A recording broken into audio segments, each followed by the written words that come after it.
channel. Today we'll be focusing on Ielts academic reading. This video is the only video that you will need to score a band 9 in the Ielts reading section. We'll be going through different types of questions. Obviously we will not do all of the questions, all 40 questions, but to save time and to make it useful for you guys to follow up, I will attempt one or two questions from different sections like true, false, not given, blank spaces, or other types of question where you have to match the authors, examples like that. And you can follow along. I'll give you useful tips to make sure that you can implement them in the exam in real time. Not only that will save you time, because as you know, in Ielts reading, time is of the essence. So we have to do 40 questions in 1 hour, which gives us 1.5 minutes per question. But with the methods that I'm going to show you, hopefully it will make it much easier for you guys.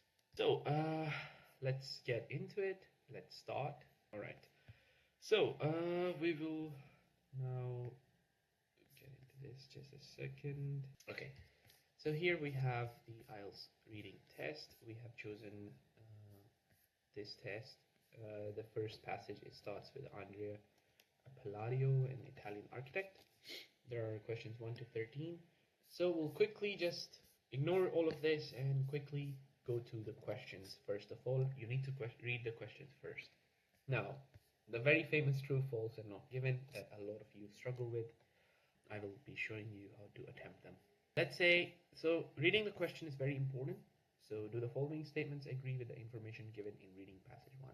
True if the statement agrees with the information, false if the statement contradicts the information, not given if there is no information on this. Question number 1. The building where the exhibition is staged has been newly renovated. Now, keeping that in mind, you have to choose a few keywords. Building, all right. Exhibition, very important. Newly renovated. Now, you have to remember these expressions and terms and then go to the passage. Now, we don't need to read everything. Another very important tip about Ielts reading is with true, false, and not given, they are in order. So the first one is above at the top. It doesn't have to be the first ever paragraph, but wherever you find the first one, the second one will be below it, the third one will be below that, the fourth one will be onward and onward. So we should be starting here with A. So we're going to skim through. I'm just going to quickly skim through. We're looking for words like renovation, newly renovated, building. So here, as they are saying, finest buildings, but I haven't found the answer yet. Okay, now the exhibition, another keyword, has a special advantage of being held in one of Palladio's building. All right, very interesting. Palladio's design is simple, clear, and not overcrowded. Okay, if we look forward, right, we're just trying to see if it is newly renovated or not. Okay, being held. Okay. Picture of rustication, decoration set between two of elements. It seems to me that they have not given the information that the building has been newly renovated. So I believe the answer is not given. Now, if you see how quickly that was, I read the first two paragraphs. I found the information about buildings and renovations and exhibitions, but the information about the building being newly renovated was not given. It was neither true nor false. It was not given. So that would be the answer of question number 1.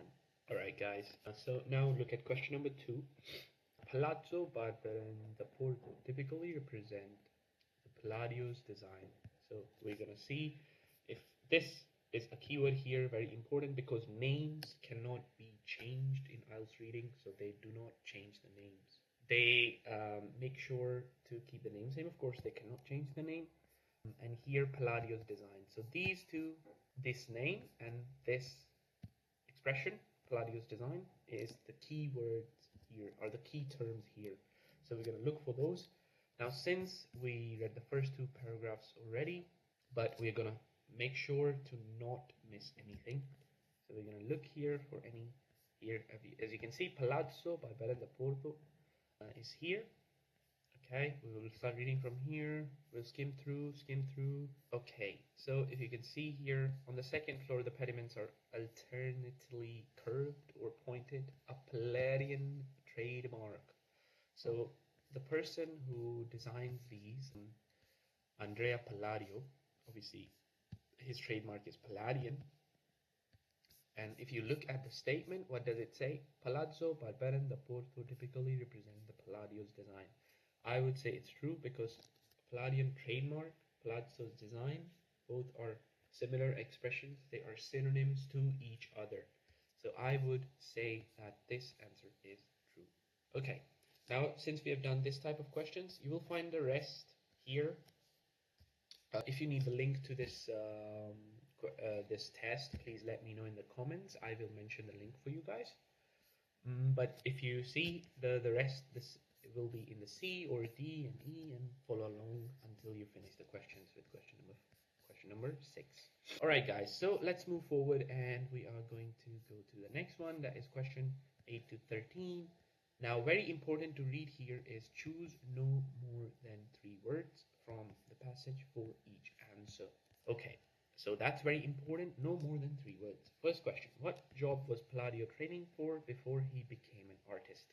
Again, since these questions are in order, we'll have to go to the very top again and see what was he training for before he became an artist. This is more simpler because true false are not given, get complicated, we get confused, but this is plain simple. Make sure to, again, training for job before he became an architect. So remember that in this way and you will have no trouble finding the answer. Let's go. All right. Palladio, we are looking for Palladio's young age to see what was he training for. But let's skim through everything. All right, he was born in Padua, to be precise, 500 years ago. All right, not here. Let's continue. I also do not think so. It's in B. We'll go for C. Palladio's father was a miller who settled in Vicenza, where the young Andrea was apprenticed to a skilled stonemason. So he was an apprentice, means he was a trainee to become a stonemason in the future. So the answer for this would be, what job was Palladio training for before he became an architect? Job of a stonemason. So you can just write a stonemason. That would be enough for the answer, since we cannot write more than 3 words. Alright guys, now let's look at question number 9. Who arranged Palladio's architectural studies? Now here, architectural studies is the keyword. Palladio obviously is the kid. So we'll go again, and then now we'll try to look below what we already found the answer, where we already found the answer. How did a humble miller's son become well-renowned architect? Okay, the answer is in the exhibition. Is that a young man Palladio excelled at? Okay. Now, what happens if you forget? Oh no. No, in the Ielts section you will have half and half screen, so you can again look at the question very easily without even scrolling like I am doing right now. So who arranged Palladio's architectural studies? Now we need to see and find the answer. Alright, another scholar who organized his education. Gian Giorgio Trissino, I hope I'm not butchering the name, is the person who actually organized his education and taking him to Rome in the 1540s. Make sure to read the rest as well to make sure that the question's answer doesn't change afterwards. And the work of other English architects such as Donato, Bramante, and Raphael. No, that is the answer. So now, since we're done with this, we'll be heading to our next passage to try out different types of questions. Again, ignore the passage first. We'll directly head for the questions. Again, this is similar. Yes, no, not given. It's another form to say true, false, or not given. So I have already taught you how to do this. So we'll skip through. Next are fill in the blanks. Again, very important part of the IELTS reading. A lot of people get confused. But again, very good things about this is that you have the sentence before, the sentence after. You know what words to put after you read the passage. It is not difficult at all. So you have to just keep your eyes open, look for keywords, and they are also in order. So once you find 20, 21 will be after that, 22 after that, following it, and then the rest. So let's look at the question 1. Again, read the question. I can't emphasize on this enough. Choose no more than 2 words from the passage for each answer. Make sure to remember that religiously. Okay, the Earth could become uninhabitable like other planets through a major change in the what? Volcanic eruptions off. Alright, so here if we wanted to, we could target two answers, but let's not be greedy. Why would the Earth become uninhabitable, unlivable, other planets? Okay, let's see where to find this answer, where they have talked about the Earth becoming uninhabitable. I guess, again, we should be starting from the very top. We could skim through. Alright, I have not found the answer to this in the first one. They're talking about extinction, but not the answer. Dire means that again, skim through, don't read everything. We're looking for something about Earth becoming uninhabitable. Entirely in our hands. Our planets in the solar system are quite beyond habitation. That's interesting. Could do the trick. The core of the Earth is hot, which in many ways is not good for. Alright, so our other planets in the solar system beyond habitation because their temperature is far too high, and ours too, in principle, could tip either way. So here they are talking about Earth becoming uninhabitable. Even relatively unspectacular changes in the atmosphere could do the trick. So since we are skimming through, okay, other planets in the solar system are quite beyond habitation. So in other words, uninhabitable because their temperature is far too high. Okay, and too low to be endured. Okay, in principle, ours too. So here they're talking about Earth. So you have to make sure you look at each word very carefully. What are they talking about? What do they mean by it? In principle, could tip either way. That means it could become uninhabitable. So our temperature could also become too hot or too cold. So that would be the answer here.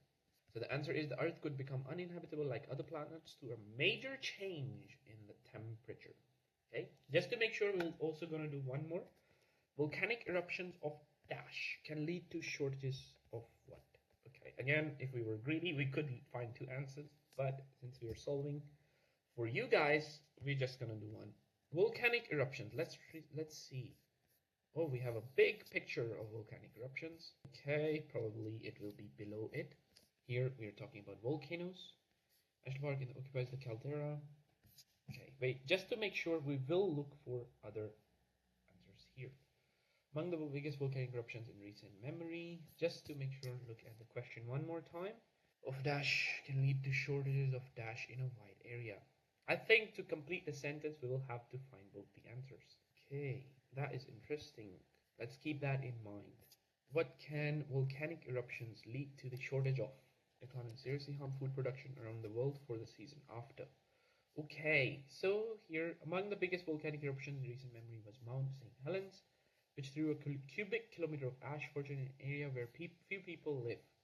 Tambora in present-day Indonesia expelled so much ash into the upper atmosphere, that climatic effects seriously harmed food production. So, I guess the shortage answer would be about food. Okay, let's see. Let's make sure. Yet nothing we've experienced so far that volcanoes can really do. Volcanoes, Yellowstone. Well, again, I'm skimming through. If you hear me murmur, that means I am skimming through. Okay, there's a good chance that it'll give us another million years, and that surely is enough to be going with. The universe at large is dangerous to, in particular, we share the sky with the vast numbers. Oh no, okay, so the answer is right here. Alright, I guess, so if we are looking at, alright, since we are looking at here, so the volcanoes produce so much ash, if we have read here, so much ash that it caused food shortage. So I believe that would be the answer. Volcanic eruptions of volcanic ash can lead to shortages of food in a wide area. I believe so. That would be the. So the next, what we're going to do is question number 26 and onwards. So this is where we have to choose the correct answer with multiple choice options, A, B, C, or D. What is the writer's purpose in reading passage 2? All right, we're not going to look at the answers. We're going to talk about reading passage 2 here and try to see what does the writer want to say. Alright, so what do they mean here? Reading passage 2. Now don't think it's B. It's basically overall all of this. So the prospects for humanity, all of this is reading passage 2. Okay? So we can skim through everything and then try to find the answer. What is the writer's purpose in reading passage 2? Now we're going to look at since we have confirmed what is reading passage 2, we're going to look at possible answers.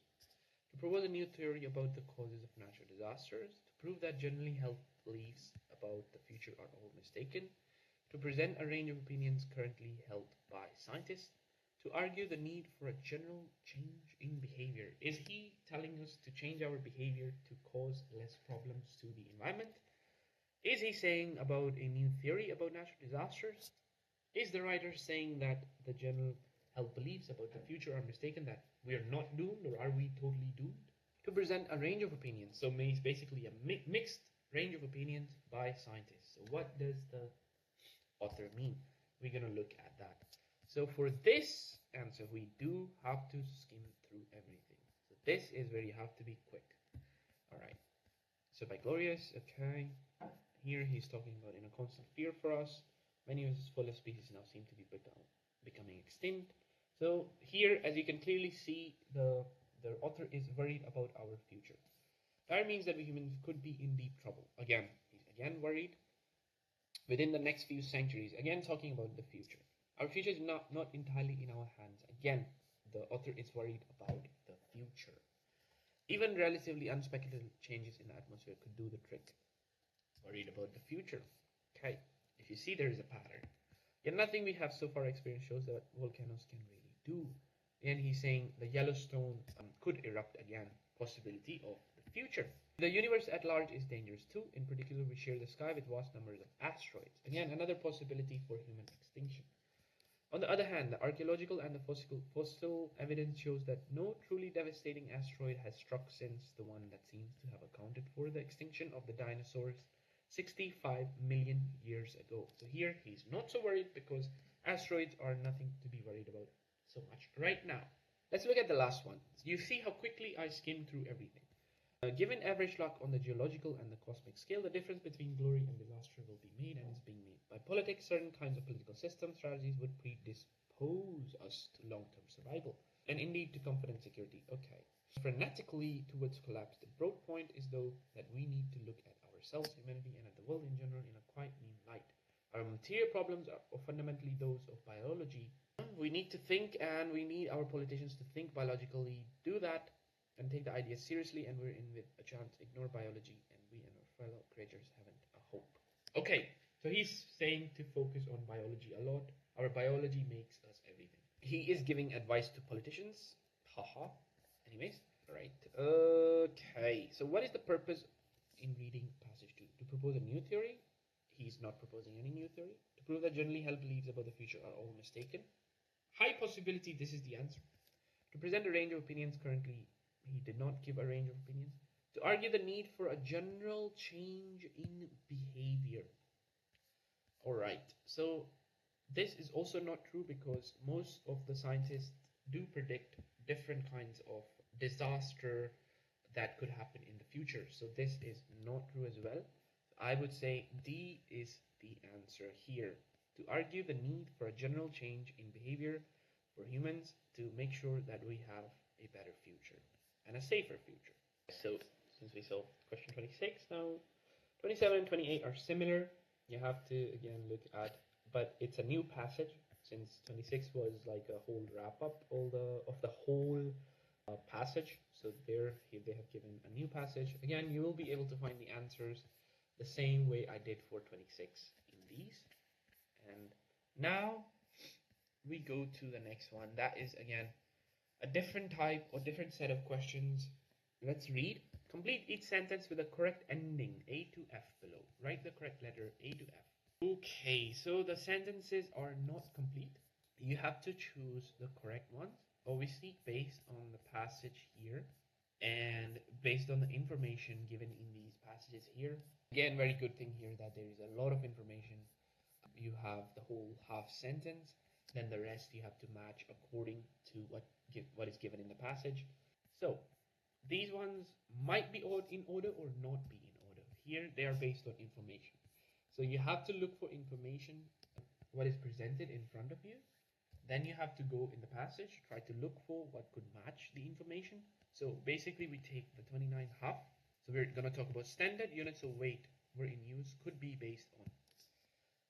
So we're going to talk about the assumption. So it's not that they know this information, they just made an assumption about standard units of weight. So let's go to the passage. What could it be based on? We're going to skim through where they are talking about standard units of weight. Okay, it's not in the first one for sure. Okay, not in B for sure as well, because I did not hear anything about weight, any synonyms of weight, nothing about mass, right? It's neither here. Alright, so here at least they have started talking about units, so it seems promising.